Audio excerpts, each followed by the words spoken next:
এবারে কিন্তু আমি আগে থেকেই প্ল্যান করে রেখেছিলাম কেক বানাবো বড়দিনের জন্য। তাই আর দেরি না করে কিন্তু তার আগের দিনই সব কিছু নিয়ে চলে এসেছিলাম। কী কী নিয়েছিলাম বলো তো? সুজি, চিনি, আবার চিনিটা অনেকটা ডাস্ট করাও হয়েছিল, ময়দা, রিফাইন তেল, দুধ, চেরি, তারপরে কাজু কিশমিশ। চেরিটা দিয়েছিলাম কারণ কেকটা বেশ দেখতে সুন্দর লাগবে। এই দেখে মা কি আর বসে থাকতে পারে? মা কিন্তু আমার সাথে অনেকটা হেল্প করেছে। আর সত্যি কথা বলতে মাও করছে, আমি তো জানি তাহলে কেকের টেস্টটা আরও ভালো হবে, সেই জন্য মাকে আর না করলাম না। তারপর সুন্দর করে কিন্তু ফেটে নিয়েছিলাম, ওই ধরো 10 মিনিট মতো ভালো করে ফেটে নিয়েছিলাম, তারপর গ্যাসে বসিয়ে দিয়েছিলাম। ব্যাস, তারপরে কিন্তু 1 ঘন্টা লেগেছে জানো তো। কেউ কেউ বলে যে আধ ঘন্টা 15-20 মিনিটে হয়ে যায়, কিন্তু একদমই না, 1 ঘন্টা তো গ্যাসে বসালে লাগবেই।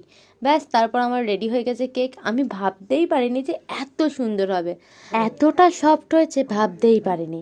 তাই আর কি, বড়দিনের অপেক্ষা একদমই করলাম না। ভাবলাম না, একটু তো ট্রাই করে দেখতেই পারি। তাই আমি আর বোন কিন্তু লুকিয়ে লুকিয়ে একটু খেয়েও নিলাম। আর সত্যি কথা বলতে দারুণ টেস্ট হয়েছে, মানে একদম